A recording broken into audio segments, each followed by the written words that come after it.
akan memaparkan atau diseminasi tentang budaya positif di sekolah. Mohon maaf ini kami seperti kalau orang Brebes bilang munyai domasin atau munyai segoro. Jadi saya yakin Bapak Ibu sudah lebih pengalaman tentang budaya positif di sekolahan, dan saya yakin pengalaman Bapak Ibu selaku guru lebih luas dibanding ke saya, karena saya walaupun sama-sama sudah berubah tapi baru 2005 menjadi guru, jadi lebih banyak yang sudah saya. Mungkin saya menyampaikan sebentar budaya positif di sekolah.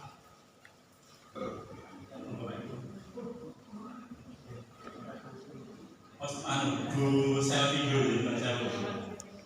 Monggo biar agak cerah kita menampilkan yang demi terlebih dahulu.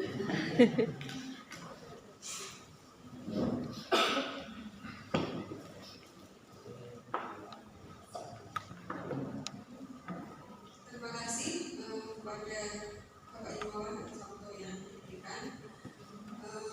Assalamualaikum warahmatullahi wabarakatuh. Waalaikumsalam warahmatullahi wabarakatuh. Selamat siang Bapak Ibu semuanya. Yang kami hormati Bapak Kepala SMK Negeri 1 Jepara, Bapak Sugianto, yang sudah berkenan hadir mendukung acara diseminasi kami mengenai budaya positif. Kemudian Bapak Ibu pengurus dan juga anggota MPMP Kewirausahaan Kabupaten Jepara yang kami hormati. Perkenalkan, nama saya Selvinia Nilamsari, biasa dipanggil Selfie. Kalau biasanya Bapak Ibu suka selfie itu palsu ya, yang asli ini. Yang asli ini selfie gitu ya. Seperti itu. Saya mengajar di jurusan APHPI, Agribisnis Pengolahan Hasil Perikanan di SMK 1 Jepara sejak tahun 2005. Jadi sudah belasan tahun sampai saat ini. Saya menjadi salah satu peserta calon guru penggerak dan calon ya Bapak Ibu, calon guru penggerak angkatan 7 yang kami bertiga ini beruntung sekali bisa belajar bersama-sama dengan pedagang praktik, dengan fasilitator, dengan narasumber dan juga dengan teman-teman anggota CGP dari seluruh sekolah di Kabupaten Jepara, sehingga kami bisa bertukar informasi dan kemudian pengalaman mengenai bagaimana kami bisa mengantarkan anak-anak kita semua untuk dapat menjadi anak seperti yang diharapkan oleh pemerintah, oleh kurikulum, yaitu memiliki profil pelajar Pancasila. Jadi di sini kami akan menyampaikan mengenai budaya positif yang pastinya Bapak Ibu semua sudah menerapkan ini di sekolah masing-masing. Jadi setiap sekolah pasti sudah punya budaya positif yang mungkin berbeda-beda tiap sekolah sesuai dengan kebutuhan dan juga karakter siswa serta sekolahnya masing-masing. Sebelum kita masuk ke budaya positif, mungkin saya sedikit menyampaikan mengenai filosofi Ki Hajar Dewantara yang Bapak Ibu sudah juga pasti semuanya sudah tahu dari kurikulum Merdeka, bahwa beliau Ki Hajar Dewantara ingin sekali pendidikan di Indonesia itu benar-benar merdeka, di mana proses belajar dan mengajar yang kita jalankan di sekolah, di semua sekolah itu benar-benar memanusiakan manusia, yaitu memerdekakan siswa baik secara lahir batin, jasmani dan rohani. Nah, supaya anak-anak benar-benar bisa merdeka, belajar dengan merdeka. Tentunya tidak kita coke begitu saja ya, merdeka terus mereka bebas melakukan apa saja yang mereka inginkan. Tapi kita harus menuntun mereka supaya mereka bisa mewujudkan apa yang mereka cita-citakan. Nah, untuk itu kita menerapkan budaya positif di sekolah kita masing-masing dalam rangka menuntun siswa-siswa atau murid-murid kita di sekolah.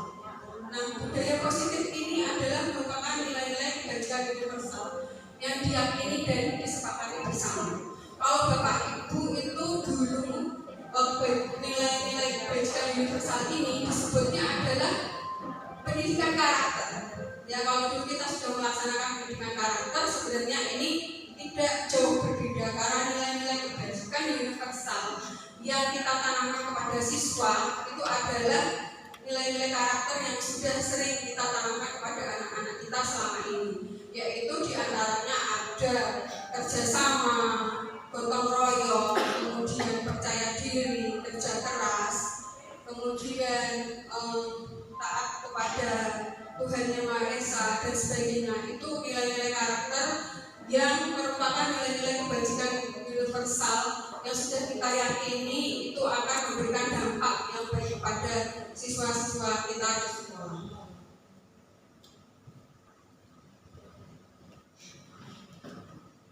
Kemudian nilai-nilai kebajikan universal ini merupakan sifat-sifat positif manusia yang sebenarnya mereka memiliki sifat-sifat positif ini pasti adalah untuk tujuan yang mulia. Ya, jadi setiap perbuatan yang mereka lakukan ketika mereka mempunyai nilai-nilai positif atau nilai-nilai kebaikan yang dilakukan di sekolah, pasti tujuannya tidak lain adalah karena mereka ingin mencapai apa yang mereka cita-citakan. Dan cita-cita itu pastinya adalah hal yang sangat mulia. Sehingga nilai-nilai kebaikan ini tentunya harus kita bangun bersama di sekolah. Nah, harapannya nilai-nilai positif ini kita tanamkan dapat muncul dari diri mereka sendiri dengan kesadaran anak-anak sendiri. Jadi nilai-nilai kebaikan ini atau nilai-nilai positif yang ada dalam diri anak-anak itu dapat muncul dengan kesadarannya sendiri tanpa kita paksa. Misalnya kalau selama ini kita ajak anak-anak baik, misalnya disiplin tepat waktu, itu biasanya kita beri mereka hukuman seperti itu ya, atau ancaman supaya mereka mau disiplin. Tapi di sini dengan merdeka belajar kita menuntut, ya. Menuntut tidak menuntut, ya. Itu yang diharapkan Diajar Dewantara. Kita menuntut, kita tidak menuntut. Kita menuntun anak-anak kita supaya mau memiliki budaya positif dengan kesadaran internal dari kesadaran pribadinya. Tidak karena kalau terlambat nanti dihukum, kalau terlambat nanti akan dapat sanksi seperti itu. Jadi kita berusaha menanamkan nilai-nilai positif ini kepada anak sehingga tumbuh kesadaran pribadinya untuk mau melakukan kebaikan di sekolah.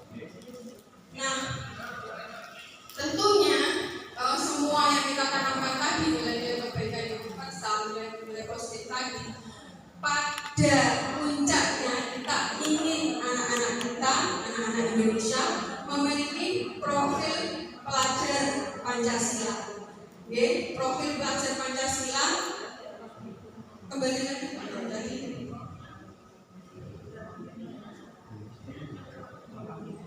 Ya, di antaranya ini ada beriman dan bertakwa kepada Tuhan Yang Maha Esa dan berakhlak mulia, mandiri, benar kritis, berkebinekaan tunggal, bergotong royong dan kreatif. Ini adalah profil pelajar Pancasila yang kita harapkan nantinya akan dimiliki oleh seluruh pelajar yang ada di Indonesia.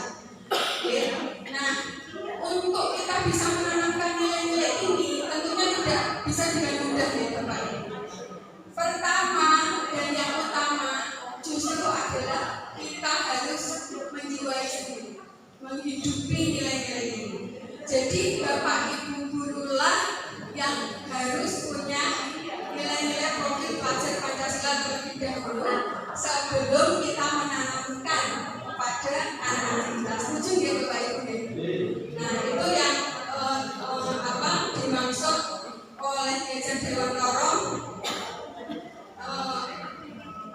semboyannya ya, ingaso sembodo yang maju mangun karso tuturi handayani. Jadi yang utama kita bisa menjadi teladan terlebih dahulu. Jadi jangan kita maksa-maksa anak-anak kita untuk disiplin, untuk tepat waktu, untuk memiliki akhlak yang mulia, untuk mandiri, untuk memiliki nalar yang kritis, sedangkan kita sendiri tidak bisa memberikan teladan kepada anak-anak kita. Jadi yang pertama kita lakukan adalah kita dulu berusaha untuk memiliki profil pelajar Pancasila ini. Bagaimana caranya supaya anak-anak benar-benar bisa meneladani Bapak Ibu guru di sekolah. Kemudian berikutnya adalah disiplin positif. Kenapa disebut disiplin positif? Karena disiplin positif ini adalah disiplin yang tadi kita ingin tanamkan kepada anak-anak yang akhirnya tumbuh dengan sendirinya dari dirinya sendiri dengan penuh kesadaran tanpa ada paksaan. Makanya disebut di sini disiplin positif. Ya, tidak seperti disiplin yang sudah kita laksanakan selama ini ya Bapak Ibu. Kita mungkin jujur aja selama ini kita menerapkan disiplin kepada anak-anak kadang dengan ada ancaman, dengan ada sanksi, dengan ada hukuman.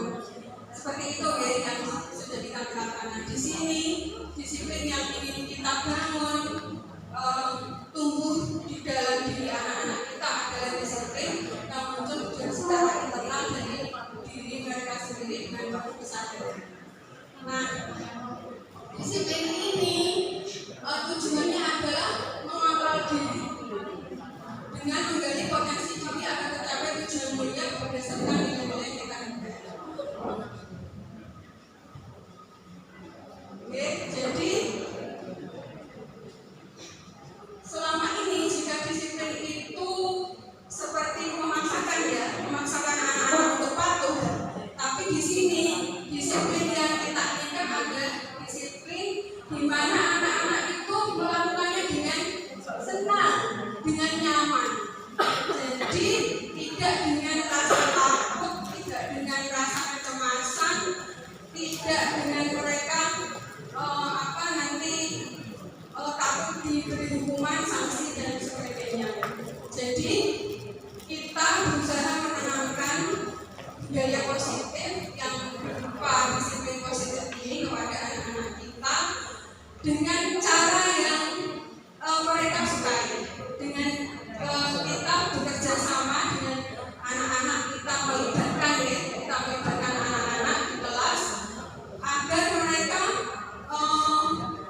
bersama-sama dengan anak-anak membuat kesepakatan dalam kelas. Kira-kira nilai-nilai budaya apa yang nanti bisa kita jalankan bersama-sama.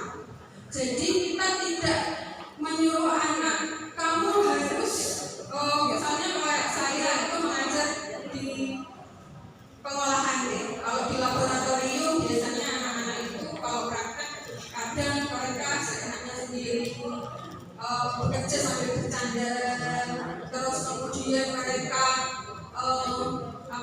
tidak memperhatikan prosedurnya, alur prosesnya dan sebagainya. Kita membuat sebuah kesepakatan yang nanti kesepakatannya itu dibuat bersama-sama dan mereka menjalani kesepakatan itu dengan penuh kesadaran karena memang sudah disepakati bersama. Jadi kita tidak misalnya memberikan aturan kepada anak harus begini, harus datang tepat waktu, harus mengikuti alur proses dengan benar, harus membersihkan lab setelah melakukan praktek. Tidak, kita memberikan aturan-aturan sendiri kepada anak yang mereka harus mematuhi istilahnya satu arah gitu ya, dari guru memberikan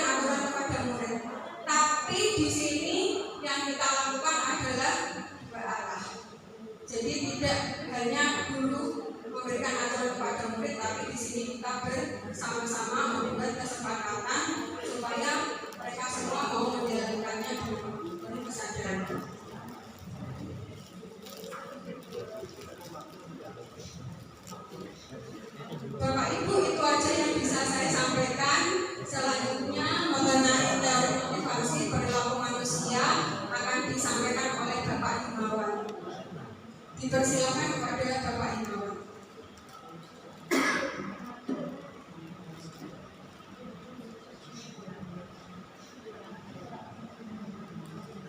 Assalamualaikum warahmatullahi wabarakatuh. Waalaikumsalam. Saya melanjutkan dari Ibu Selvi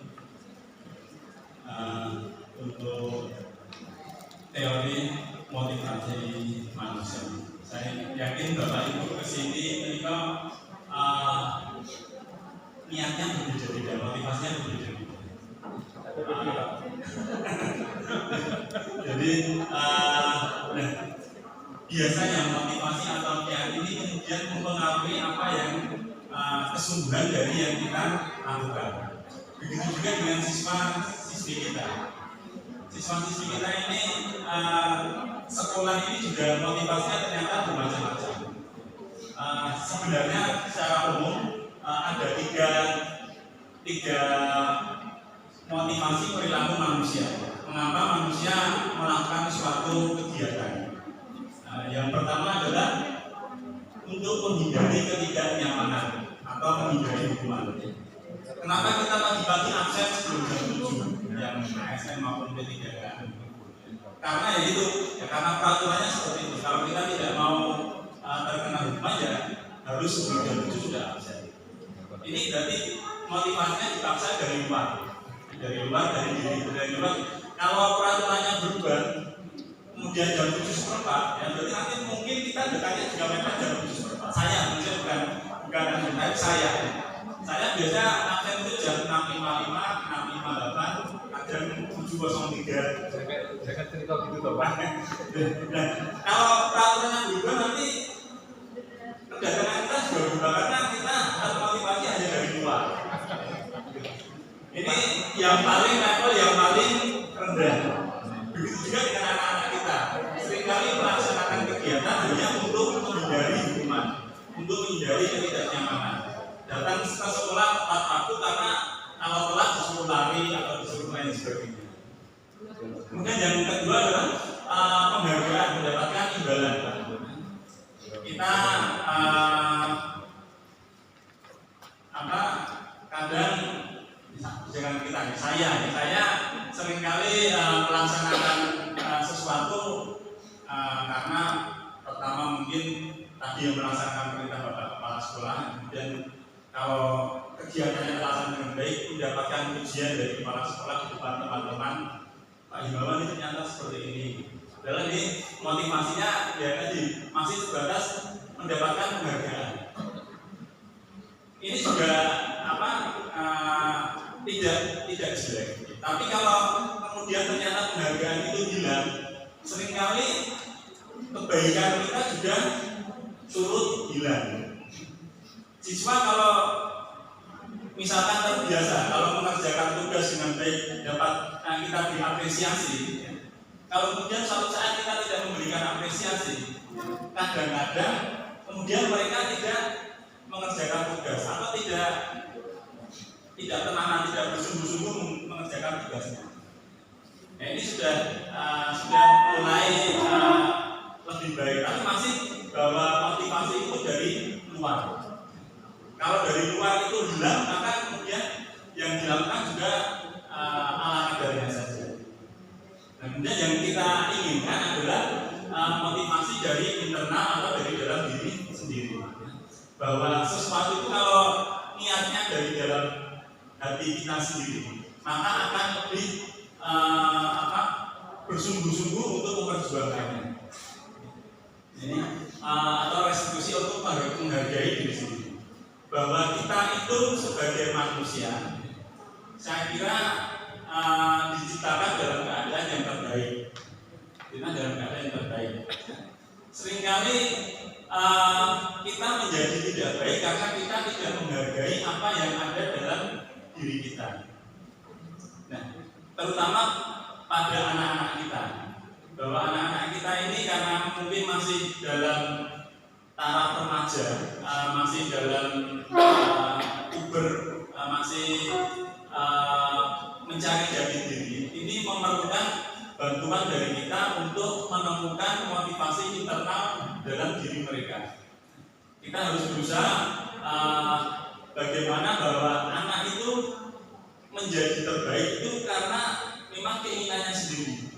anak itu belajar, anak itu mengerjakan tugas, itu bukan karena kita perintah, bukan karena kita ancam, bukan karena akan mendapatkan penghargaan, tapi memang dari diri sendiri. Bahwa mereka mempunyai kesadaran, kalau saya melaksanakan ini, maka potensi saya berkembang, maka peluang saya untuk berprestasi dan lain sebagainya itu akan lebih besar. Insya Allah kalau hal itu tercapai, maka kita akan lebih mudah untuk mengajak anak-anak kita untuk belajar dan memperbaiki diri sendiri. Ini mudah dikatakan tapi tidak mudah untuk dilaksanakan. Tapi mungkin saya yakin Bapak Ibu sekalian dengan pengalaman yang sudah lama bisa melaksanakan hal tersebut. Untuk penerapannya, motivasi terhadap kegiatan di kelas, sementara ini siswa mematuhi peraturan yang ada di kelas maupun di sekolah. Peraturan ini biasanya bersifat rinci dan top down. Jadi berasal dari apakah guru atau wali kelas atau dari sekolah. Nah, kalau berasal dari atas, bukan dari diri sendiri, seringkali tadi keterpaksaan ini menjadi hal yang utama dari mereka. Jadi mereka merasa terpaksa untuk melaksanakan kewajiban itu. Nah, ini ada satu konsep bahwa keyakinan kelas, bukan peraturan atau tata tertib, tapi keyakinan kelas. Keyakinan kelas itu merupakan nilai kebajikan universal yang disepakati bersama. Jadi munculnya nilai keyakinan kelas itu berasal dari murid-murid kita sendiri, ya. Bahwa kalau mau KBM itu belajar dengan baik, apa sebaiknya yang perlu kita sepakati. Kemudian dari berbagai usulan murid kita, kemudian kita arahkan, kita rampung, dan kemudian diolah menjadi satu keyakinan kelas. Apakah itu kemudian datang tepat waktu, tidak makan di dalam ruangan, ataupun tidak bermain HP dan lain sebagainya, itu merupakan usulan dan keyakinan dari masing-masing anggota kelas. Tadi ya saya sampaikan peraturan tata tertib itu lebih rinci, tapi kalau keyakinan kelas mungkin kadang bersifat abstrak, tidak real, tapi karena berasal dari masing-masing murid kita, maka akan lebih terasa bagi mereka bahwa keyakinan itu memang berasal dari mereka sendiri, bukan dari paksaan dari guru ataupun dari sekolah. Nah, sebaiknya nanti monggo ini saya juga yakin Bapak Ibu sekalian sudah menerapkan keyakinan kelas di pelajaran masing-masing, kesepakatan bagaimana KBM bisa berlangsung dengan baik. Yang pertama adalah bahwa keyakinan kelas tersebut bisa dilaksanakan di dalam lingkungan tempat kita belajar, ya. Jangan kemudian membuat keyakinan kelas yang kalau orang Jawa bilang moyo-moro, ya, mengada-ada, sulit untuk dilaksanakan.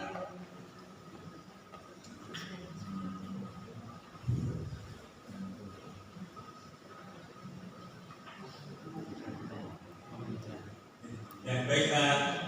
Ini terkait dengan tiga motivasi yang tadi dari yang eksternal dan internal tadi, bahwa ketiga motivasi ini terkait dengan kebutuhan dasar manusia. Setiap manusia ini mempunyai kebutuhan dasar, dan kemudian kebutuhan dasar itu memotivasi suatu kejadian atau eksekusi untuk menghargai diri sendiri. Bahwa kita itu sebagai manusia, saya kira diciptakan dalam keadaan yang terbaik, dalam keadaan yang terbaik. Seringkali kita menjadi tidak baik karena kita tidak menghargai apa yang ada dalam diri kita. Nah, terutama pada anak-anak kita, bahwa anak-anak kita ini karena mungkin masih dalam taraf remaja, masih dalam puber, masih mencari jati diri, ini memerlukan bantuan dari kita untuk menemukan motivasi internal dalam diri mereka. Kita harus berusaha bagaimana bahwa anak itu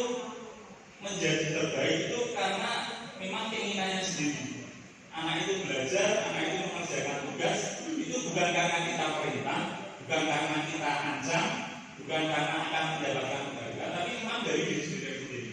Bahwa mereka mempunyai kesadaran kalau saya melaksanakan ini, maka potensi saya berkembang, maka peluang saya untuk berprestasi dan lain sebagainya itu akan lebih besar. Insya Allah kalau hal itu tercapai, maka kita akan lebih mudah untuk mengajak anak-anak kita untuk belajar dan memperbaiki diri sendiri. Ini mudah dikatakan tapi tidak mudah untuk dilaksanakan. Tapi mungkin saya yakin Bapak Ibu sekalian dengan pengalaman yang sudah lama bisa melaksanakan hal tersebut. Untuk penerapannya, motivasi terhadap kegiatan di kelas. Sementara ini siswa mematuhi peraturan yang ada di kelas maupun di sekolah. Peraturan ini biasanya bersifat rinci dan top down. Jadi berasal dari apakah guru atau wali kelas atau dari sekolah. Nah, kalau berasal dari atas, bukan dari diri sendiri, seringkali tadi ya, keterpaksaan ini menjadi hal yang utama dari mereka. Jadi mereka merasa terpaksa untuk melaksanakan kewajiban itu. Nah, ini ada satu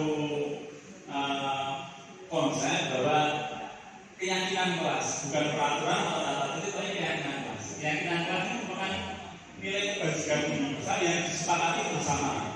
Jadi munculnya keyakinan kelas itu berasal dari 5 kebebasan manusia ini. Jadi kadang siswa nakal, siswa berkelahi itu kadang karena mempertahankan untuk bertahan hidup, untuk survival. Jadi sebenarnya kita tidak bisa kemudian menghakimi suatu kejadian tanpa melakukan pencarian apa yang mendasari suatu peristiwa itu. Ada anak berkelahi kemudian langsung saja kita menghukum keduanya, tidak mencari tahu apa penyebab dari terjadinya perkelahian. Kemudian love and belonging, kebutuhan untuk diterima. Kita melihat kalau anak-anak kita diacukan oleh teman-temannya yang merasa tidak diterima, baik teman maupun gurunya. Ini kemudian akan ada efek-efek yang membuat dia bertingkah laku yang mungkin tidak wajar, tidak sesuai dengan norma yang ada. Kemudian yang ketiga, kebutuhan akan kekuasaan, power, ya.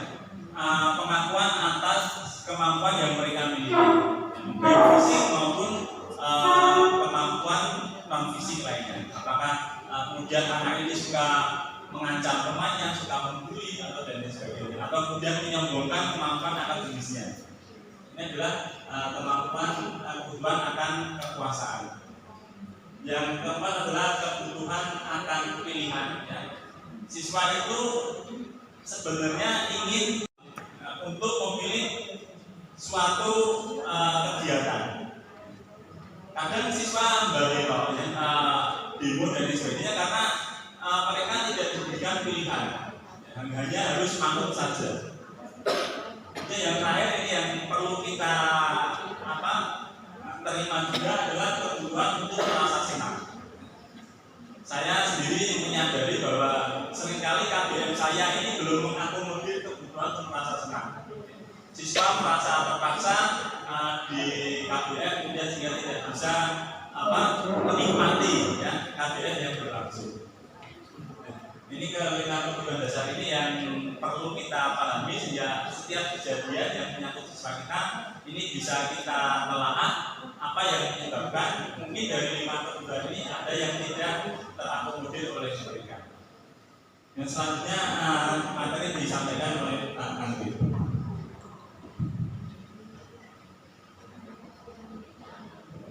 Assalamualaikum warahmatullahi wabarakatuh.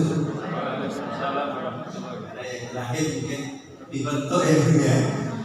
Kebetulan di antara kita bertiga saya yang paling lama di SMK 1 Jepara. Saya bergabung di SMK 1 Jepara itu sejak tahun 99. Jadi di sini dulu masih jalan akses baru yang dari timur. Nah itu memang waktu-waktu perjuangan karena baru awal-awal. Saya akan meluruskan materi yang kita diseminasikan, yaitu posisi kontrol restitusi. Nah, sebelum kita masuk pada posisi kontrol, apa sih sebenarnya itu restitusi? Nah, restitusi adalah proses menciptakan kondisi bagi murid untuk memperbaiki kesalahannya agar mereka itu bisa kembali ke kelompoknya dengan karakter yang lebih kuat. Artinya kita sebagai guru itu disuruh tidak menghukum, tetapi mengerti akan kebutuhan anak ketika mereka berbuat masalah. Kemudian dibimbing anak tersebut untuk menggali masalah mereka dan mencari solusinya sendiri. Jadi bukan kita yang memberi solusinya, tapi mereka. Jadi kita hanya membimbing. Ingat bahwa menurut Ki Hajar Dewantara, seorang guru hanya menuntut dan pembelajaran harus berpihak pada murid serta harus menyenangkan. Kalau kita tekan dengan berbagai aturan, maka mereka tidak akan ada lagi senang. Jadi dengan adanya paradigma restitusi ini, maka pendidikan ke depan akan lebih mengutamakan murid dan akan menjadikan pembelajaran yang menyenangkan, aman, menyenangkan. Untuk melakukan proses tersebut butuh kolaborasi, yaitu antara kita dengan murid. Bahasa sekarang tidak boleh menggunakan siswa, yang boleh itu hanya murid sama peserta didik, gitu. Karena sekarang yang harus aktif itu muridnya. Nah, muridnya.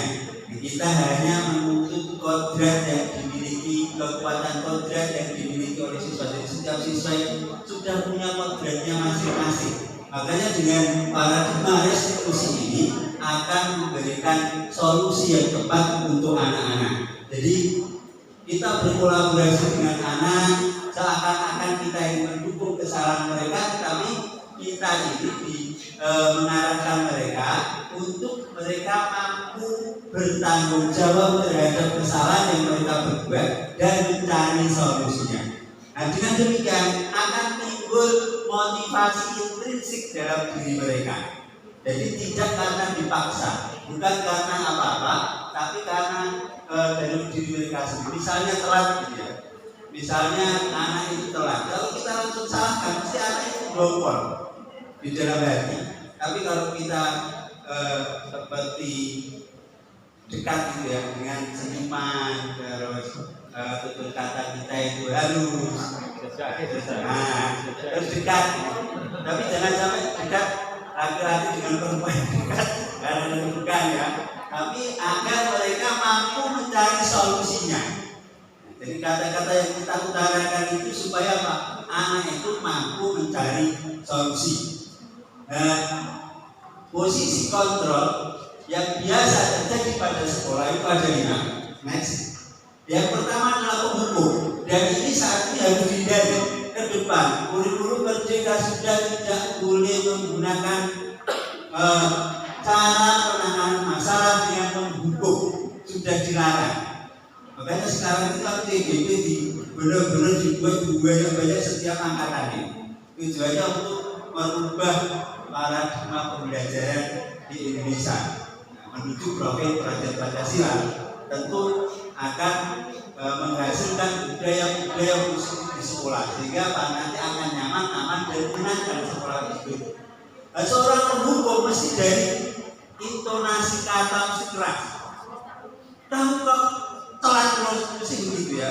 Ada nada intonasi yang keras sehingga anak semakin takut. Hasilnya gimana? Hasilnya anak nanti itu akan dendam dengan kita. Kalau nggak berani dendam, akhirnya apa? Ke temannya, dibully itu temannya. Kalau nggak itu buku-buku dia itu yang karena teman nggak berani diorek-orek, karena apa? Dia akan ada rasa dendam, marah di dalam hati yang dia tekan, ingin melampiaskan, membudak itu akibatnya hasilnya seperti itu. Makanya proses penghukum nggak boleh, dan menghukum ini juga bisa menyakiti fisik. Contoh, saya sendiri dulu juga begitu ya. Anak telat tak suruh ulangi 10 kali, kalau nggak gitu terus 100 kali, ini kan menyakiti fisik. Kalau nggak lakukan dulu. Nah, dengan cara ini juga akan hati mereka itu akan kena, psikologis mereka akan kena. Bisa-bisa malah anak akan menjadi rendah diri kalau anaknya yang penakut, kalau yang berani berontak dia. Itu efek dari penghukum itu benar-benar kurang bagus. Dan di kurikulum merdeka sekarang sudah tidak boleh, karena apa? Identifikasinya gagal. Anak nanti akan gagal untuk berinovasi. Yang kedua ada perempuan merasa bersalah. Biasanya ibu-ibu yang begini. Kalau laki-laki itu sukanya marah.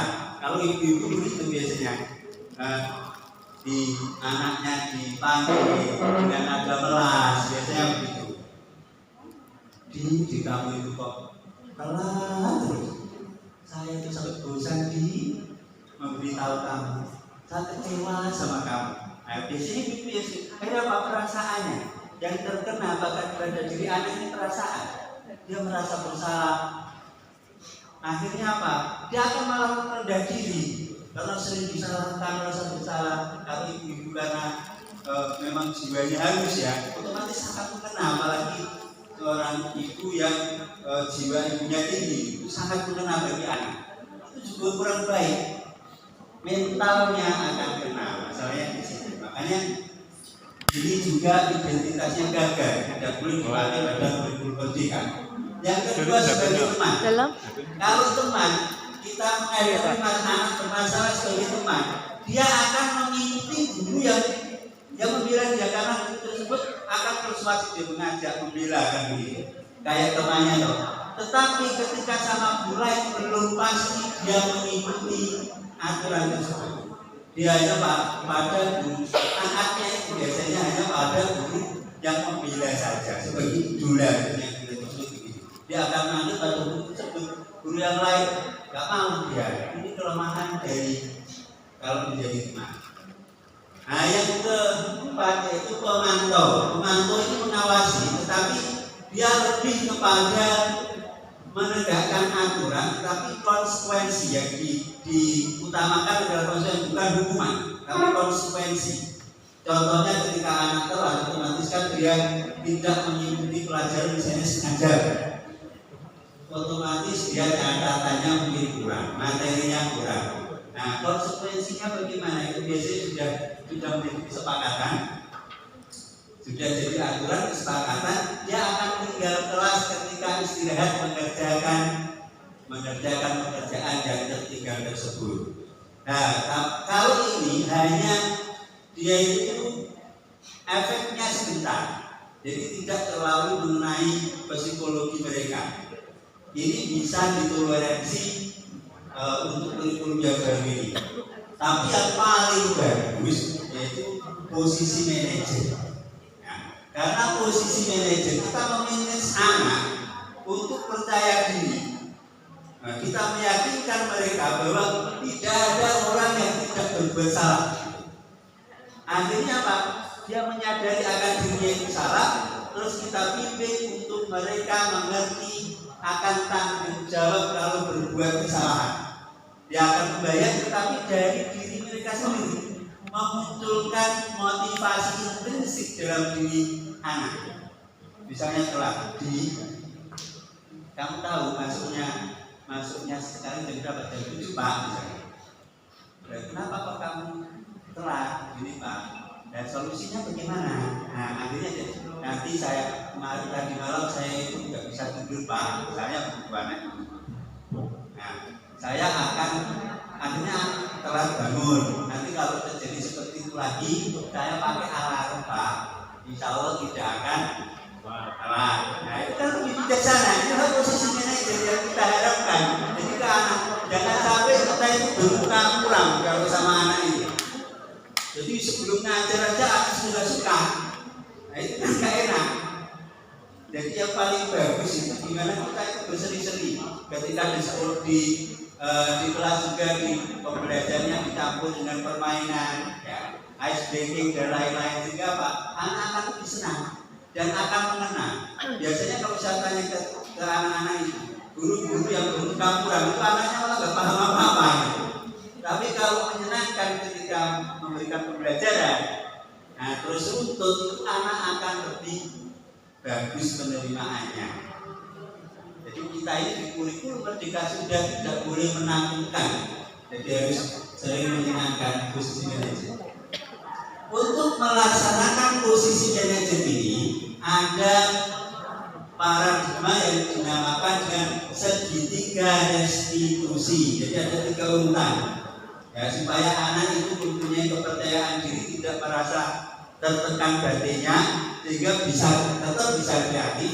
Yang pertama yaitu menstabilkan identitas, bahwa setiap orang itu ketika mengalami hal tertentu, dia itu melakukan hal yang mungkin kita nggak bisa menerima atau kesalahan, tetapi kita tidak boleh menyalahkan itu.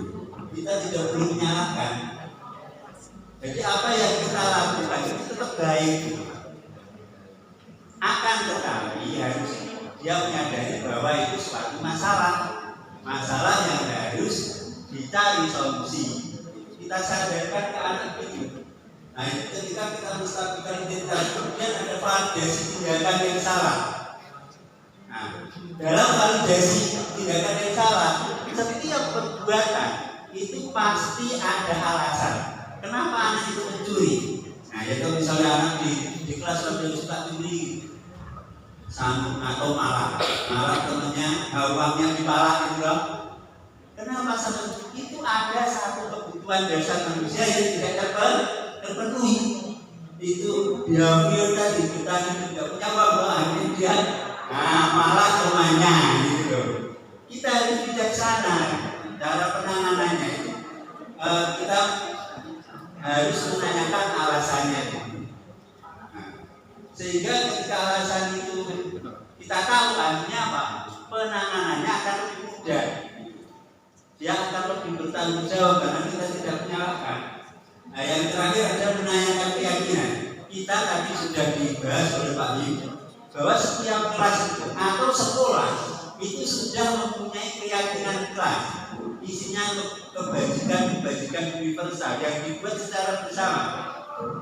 Harus dengan anaknya, tidak boleh gurunya yang buat, karena nanti yang jadi objeknya itu kan anak.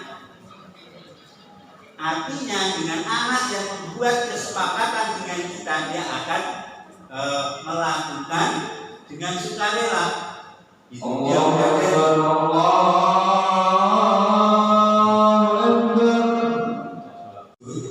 sudah kita buat, sehingga kita tidak menanyakan kepada anak masalah kami itu.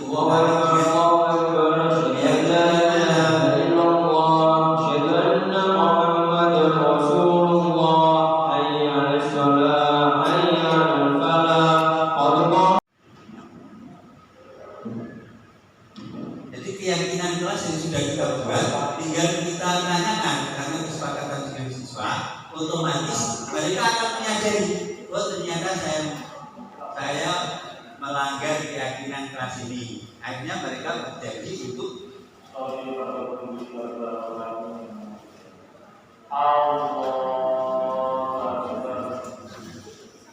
jadi untuk menjalankan keyakinan kelas yang sudah disepakati. Ya, mungkin itu yang terakhir. Saya tetap sekian dan terima kasih kepada Bapak Ibu semua. Assalamualaikum warahmatullahi wabarakatuh. Waalaikumsalam.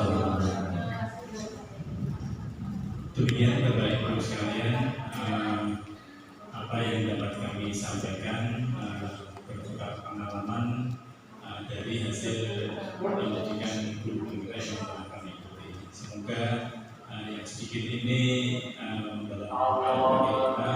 Mohon maaf atas segala kekurangan dan bila kita berikutnya. Assalamualaikum warahmatullahi wabarakatuh. Waalaikumsalam warahmatullahi wabarakatuh. Assalamualaikum warahmatullahi wabarakatuh. Yang terhormat Bapak Pendahulu Praktik Bapak Fatul Sudimoko, yang terhormat Bapak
menghandle pekerjaan saya yang kadang-kadang mungkin sering malah terbengkalai karena saya harus mengerjakan tugas guru penggerak atau saya harus mengikuti meeting di LMS. Kemudian ini dari akhlak mulia tadi, memiliki akhlak yang baik ini yang sudah dilaksanakan, ini sudah konsisten dilaksanakan di APHPI itu Asmaul Husna setiap pagi setelah apel, kemudian yasinan setiap hari Kamis, kemudian kita juga membimbing anak-anak untuk melakukan sholat duha dan juga tadarus Al-Quran bagi anak-anak sebagai konsekuensi ya bagi anak-anak yang melakukan pelanggaran ini yang sudah konsisten dilakukan keputusan, dan ini adalah penguatan agar harapannya agar anak-anak memiliki akhlak yang mulia. Kemudian disiplin. Kenapa kok disiplin? Disiplin itu kayaknya serem gitu ya, dengar ya. Disiplin gitu, anak-anak pasti kalau udah bilang harus disiplin gitu, mereka udah membayangkan yang menakutkan nanti kalau melanggar dihukum nanti apa. Nah ini kita melaksanakan disiplin dengan cara yang berbeda, tapi disitu yang bisa kita lakukan. Anak-anak mau melaksanakan disiplin dengan kesadarannya sendiri, dengan senang hati, tanpa ada paksaan, tanpa mereka merasa takut, tapi muncul kesadaran dari motivasi internalnya dia. Kenapa kok melakukan disiplin? Ya tadi mungkin karena kalau aku nggak disiplin bisa merugikan orang lain. Terus katanya gini, Bu, kalau kita telat kan nggak merugikan siapa-siapa, kan nggak apa-apa terlambat. Ya itu anak-anak sekarang kan memang kritis ya seperti itu. Jadi kita harus memberikan pemahaman kepada mereka pelan-pelan. Kenapa kok kita harus datang tepat waktu? Jadi disiplin ini adalah rasa ketaatan dan kepatuhan terhadap nilai-nilai aturan dan norma yang dipercaya atau yang berlaku tidak hanya di sekolah tapi di keluarga dan juga di masyarakat. Nah biasanya anak-anak yang di sekolah tidak disiplin itu ya di rumah ya sama seperti itu. Nah di masyarakat juga biasanya mereka juga seperti itu, suka nongkrong sampai malam-malam, ikut gitaran, mengganggu tetangganya kan, mereka seperti itu tidak menyadari. Nah di sini kita di sekolah ya kewajiban kita memang membimbing mereka untuk disiplin di sekolah. Nah, disiplin di sekolah tentu kita dasarnya adalah tata tertib sekolah. Ya sama seperti kalau disiplin di rumah sebenarnya ada tata tertib. Pasti orang tua semua punya tata tertib di rumah. Nanti kamu pulang jam sekian, nanti jam sore nyapu, nanti habis itu cuci piring, nanti habis itu mandi, ngaji, apa itu pasti ada. Meskipun tidak ditulis kalau di rumah. Dan yang memang orang tua memberi penekanan, ya apa saja yang harus dilakukan di rumah itu sebenarnya disiplin juga. Kemudian di jalan raya tentu sudah ada aturan rambu-rambu lalu lintas, apa aturan dari kepolisian, bagaimana terhadap dari lintas itu ada acaranya disiplin di masyarakat. Mungkin yang sudah norma atau budaya yang sudah terbentuk di masyarakat, mau tidak mau kita sebagai bagian dari masyarakat itu ya kita harus mematuhi, mengikuti aturan budaya di masyarakat. Ini kita harus melakukan dengan penuh kesadaran. Nah, ini gimana sih caranya kita bisa menerapkan disiplin ini kepada anak-anak yang disiplin yang ramah kepada anak. Ya itu memang sulit, saya sendiri masih belajar sampai sekarang gimana caranya menerapkan disiplin kepada anak tapi dengan cara yang menyenangkan. Kan kalau filosofinya Desa Dewantara, anak-anak harus belajar dengan bahagia, harus belajar dengan senang. Jadi kita tidak boleh membuat mereka merasa tertekan atau merasa takut belajar di sekolah, sehingga bisa potensi-potensi yang mereka miliki bisa berkembang secara maksimal. Kita bisa menuntun mereka untuk mencapai cita-citanya. Harapannya seperti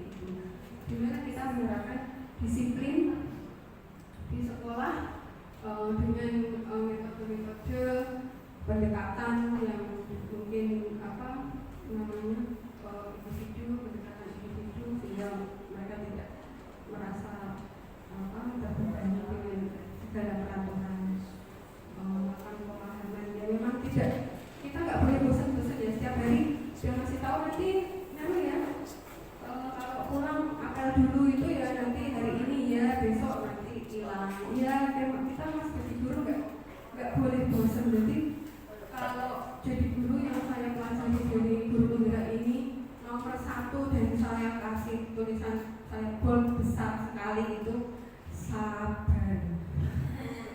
Itu benar-benar luar biasa tantangannya untuk menghadapi anak-anak yang luar biasa juga. Tapi ya memang itu tugas kita, kewajiban kita untuk mengerjakan dengan penuh kesabaran. Nah itu yang saya juga masih belajar sampai hari ini, bagaimana sabar menghadapi anak-anak yang memiliki karakter yang beraneka macam, yang ini diperlakukan A, ternyata yang satu diperlakukan A tidak bisa harus dengan perlakuan B.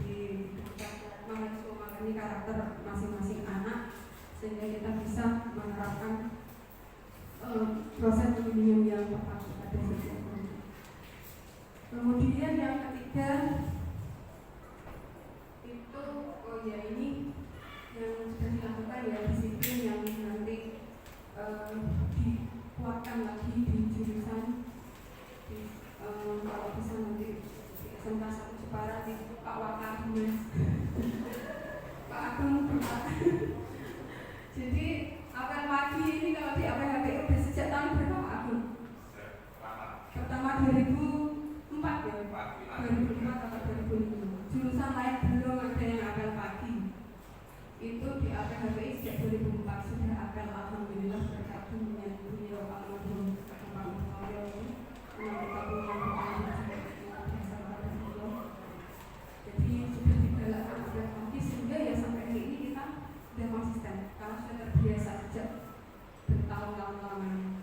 Nah ini anak-anak juga sudah hafal masuk APHPI. Memang APHPI itu memang dikenal disiplin, anak-anaknya disiplin karena yang memang bapak ibunya disiplin ya. Pasti tuh.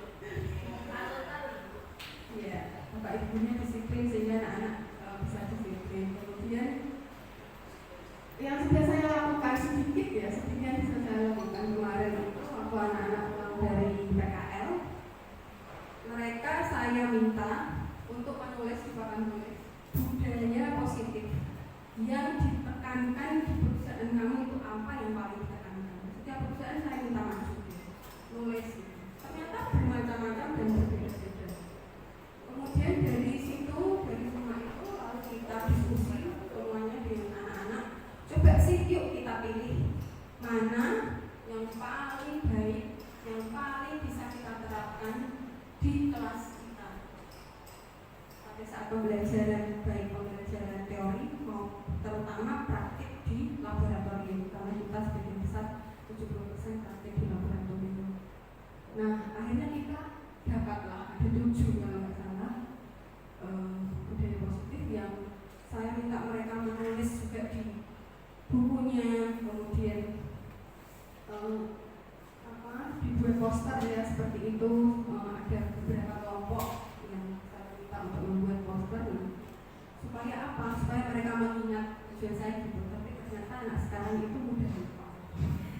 Jadi sudah dibikin poster, terus sudah ditempelkan, bahkan malam Pak Akbar sudah di-share ke semua grup kelas. Ini budaya positif kelas kita, tapi ternyata ya setiap hari sebelum praktek atau sebelum pembelajaran saya masih harus terus mengingatkan lagi, yuk apa kesepakatan kita. Terus nanti mereka saya minta menyebutkan satu-satu apa kesepakatan yang sudah kita susun bersama itu harus gimana pada saat praktek seperti itu. Kemudian melaksanakan penilaian kolaboratif terhadap produksi inovatif ini. Saya tidak menilai sendiri terhadap produk-produk, tapi saya mengajak juga teman-teman untuk memberikan penilaian. Itu ada fotonya siapa yang ngabisin ya itu ya, kok udah sedikit ya. Ayo ngaku. Ya itu jadi saya membuat form untuk penilaian yang tidak hanya satu guru tapi ada 4 memberikan penilaian. Kemudian itu ada laporan-laporan yang sudah dibuat oleh anak-anak. Mereka ceria sekali itu bikin laporannya dengan